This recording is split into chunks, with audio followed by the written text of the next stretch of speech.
Selamat pagi anak-anak. Bagaimana kabarnya hari ini? Semoga kita semua dalam lindungan Tuhan. Nah, anak-anak, sebelum kita memulai pembelajaran kita hari ini, marilah kita berdoa.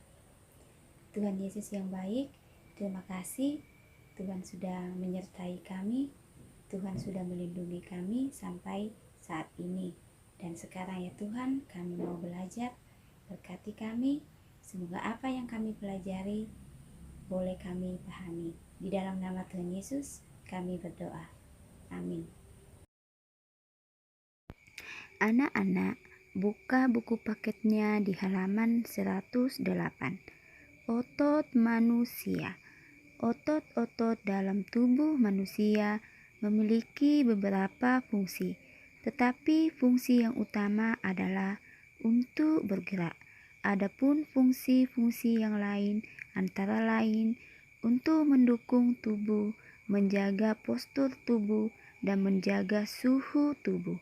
Semua fungsi otot tersebut dapat dilakukan apabila otot dalam keadaan sehat tanpa terjadi gangguan atau kelainan.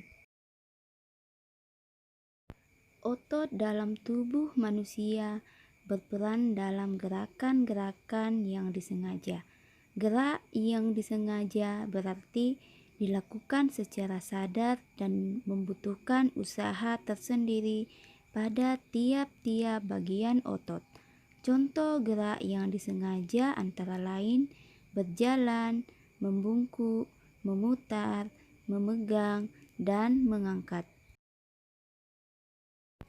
Selain itu, otot dalam tubuh manusia juga berperan dalam gerakan manusia yang tidak disengaja. Gerak manusia yang tidak disengaja adalah gerakan yang terjadi secara otomatis. Contoh gerak yang tidak disengaja antara lain pernapasan, gerak pencernaan makanan melalui sistem pencernaan, dan detak jantung.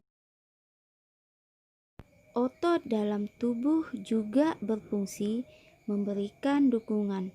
Otot-otot dalam tubuh manusia, khususnya otot-otot pada rangka, bekerja untuk mendukung tubuh. Misalnya, ketika duduk dan berdiri, otot-otot rangka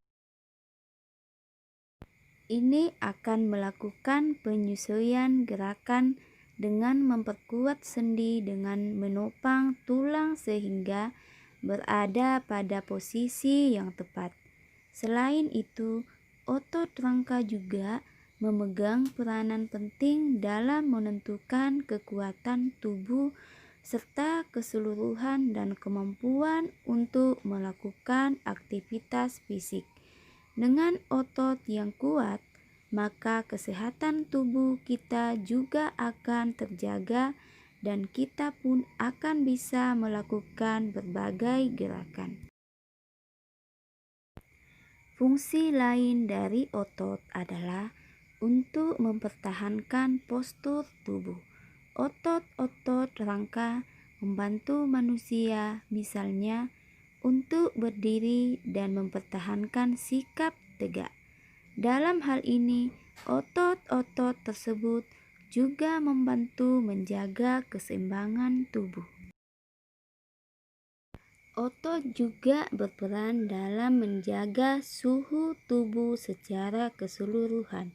Sistem otot dapat merespon jika tubuh mengalami penurunan dan peningkatan suhu tubuh.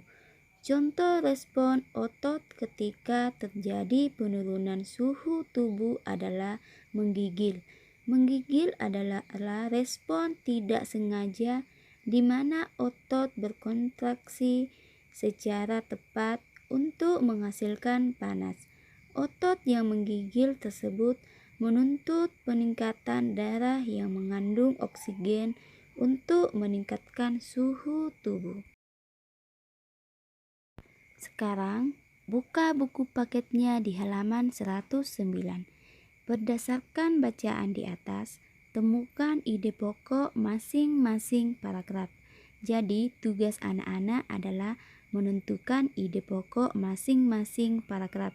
Anak-anak kerjakan di buku paket halaman 109.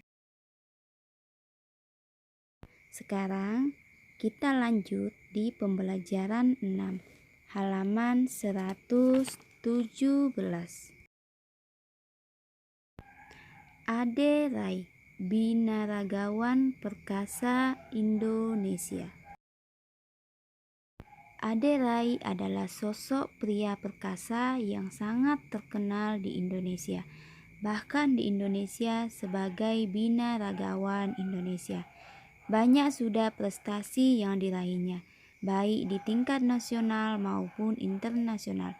Saat ini Ade Rai telah pensiun sebagai atlet binaraga. Meskipun demikian, ia tetap aktif menjadi pembina dan membuka tempat kebugaran di beberapa daerah di Indonesia. Pada waktu kecil, Ade Rai hanya seorang anak kecil yang memiliki tubuh kurus, bahkan bisa dibilang sangat kurus. Pada umur 10 tahun, Ade Rai hanya memiliki berat badan 25 kg, bahkan hingga mencapai remaja dengan tinggi 183 cm. Berat badan Ade Rai hanya 55 kg.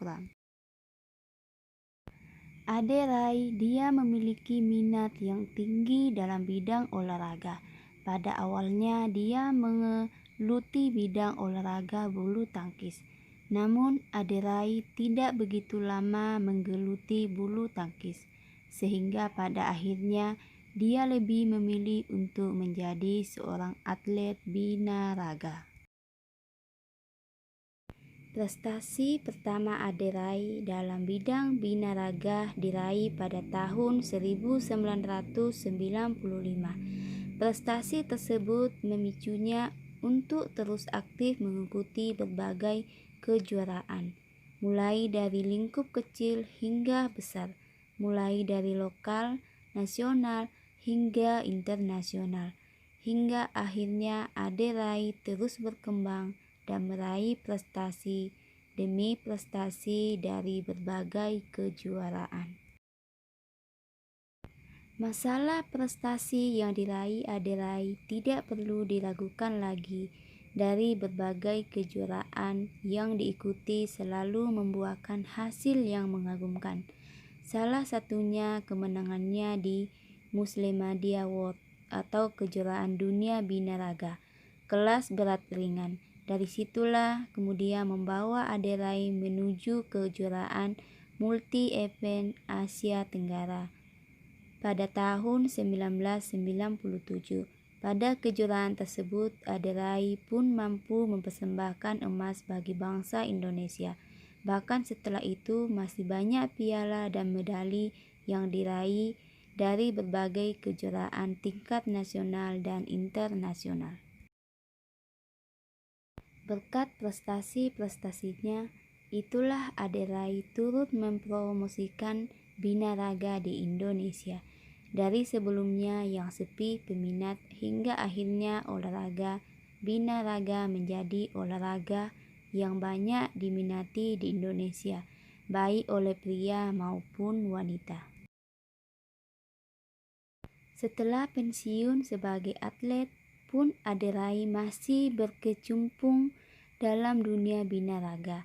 Dia membuka beberapa pusat latihan dan kebugaran di beberapa daerah.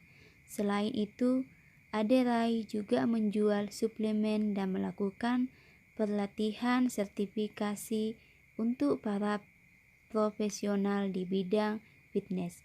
Ade juga aktif mengampanyekan hidup sehat melalui fitness dengan menerbitkan buku dan majalah serta menjadi pembicara di berbagai seminar dan acara.